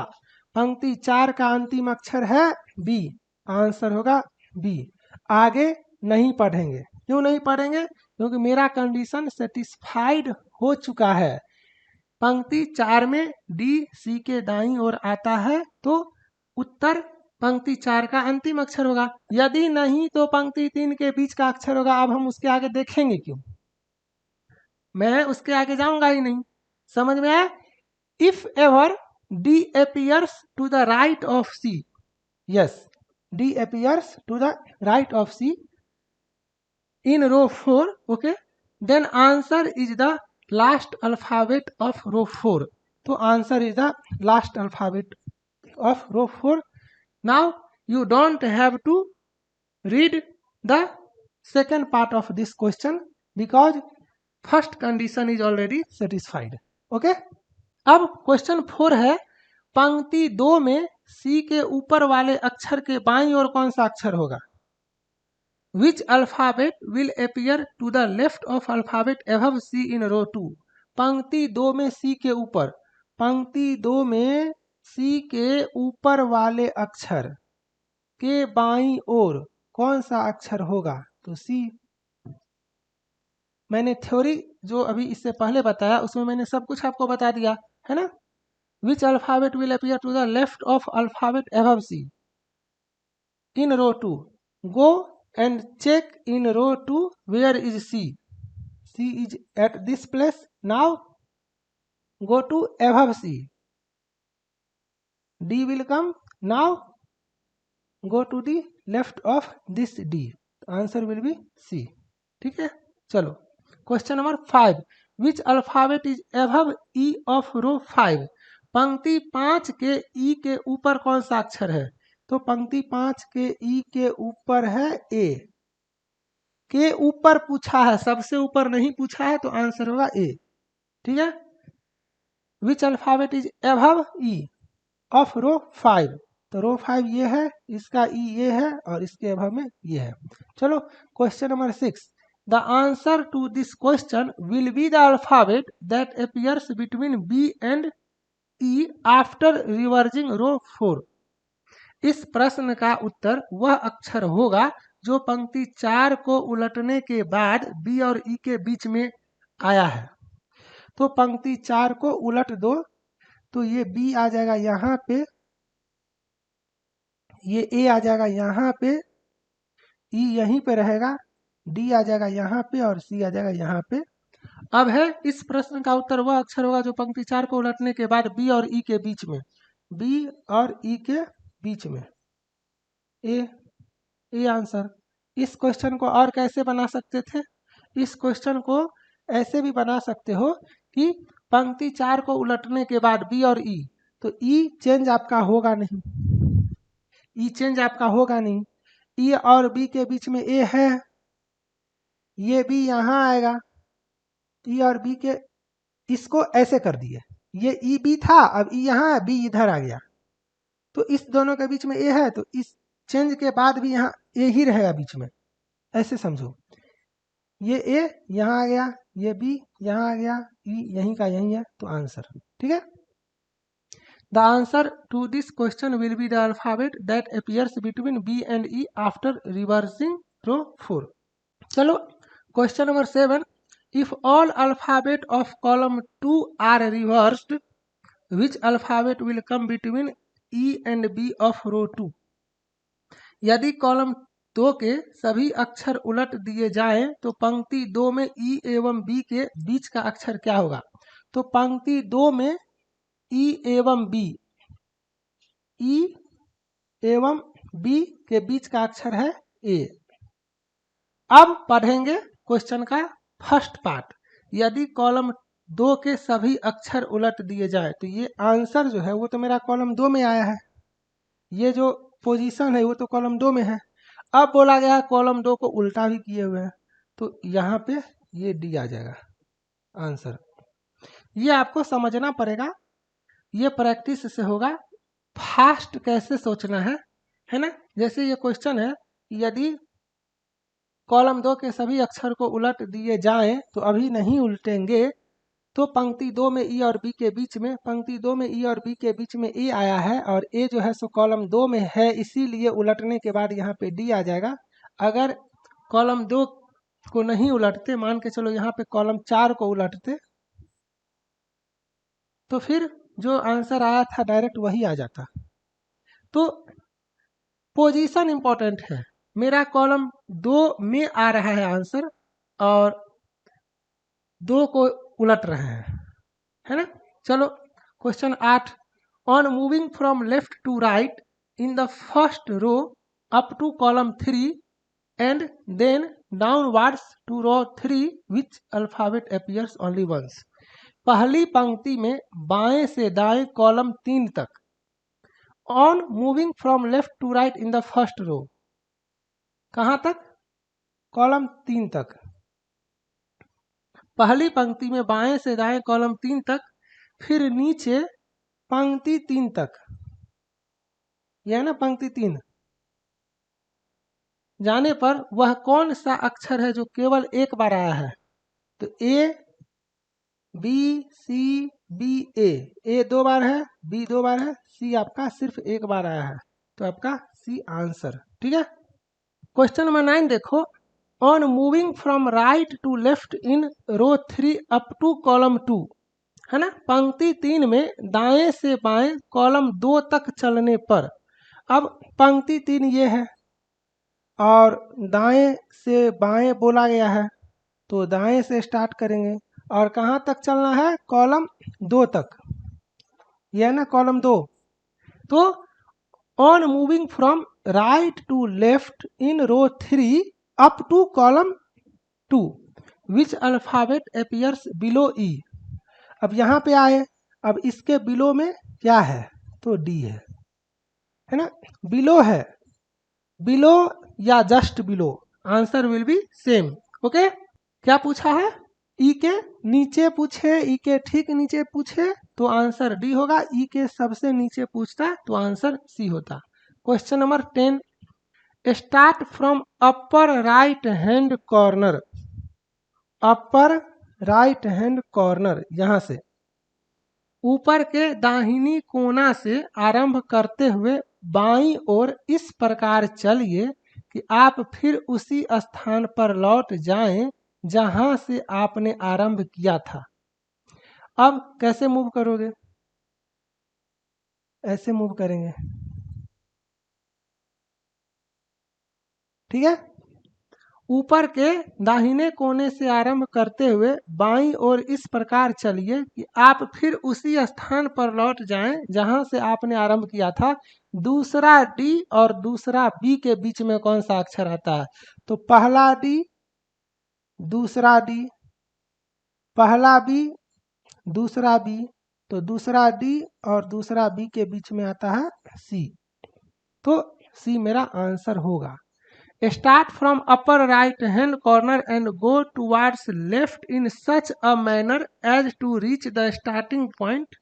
Which alphabet comes between second D and second B, है ना।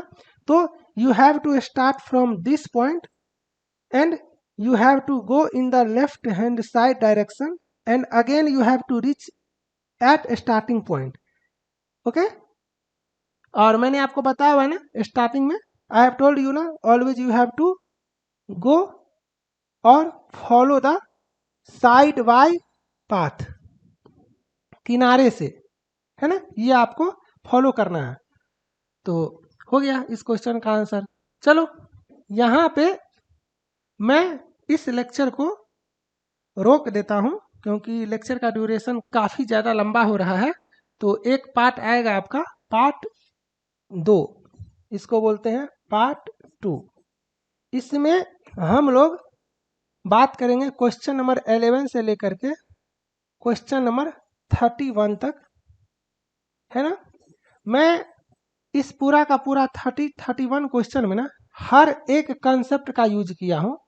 अगर आप पूरा 30 क्वेश्चन या 31 क्वेश्चन का एक्सप्लेनेशन अच्छे से देख लेते हो और जो थ्योरी मैंने आपको बताया हुआ है वो अगर आप अच्छे से नोट डाउन कर लेते हो, समझ लेते हो, तो इसके बाद आपको ना तो किसी टीचर से पढ़ना है वाइस टेबल टेस्ट या टेबल टेस्ट, ना ही किसी प्लेटफॉर्म पे जाके ऑफलाइन कोचिंग में एडमिशन लेना है।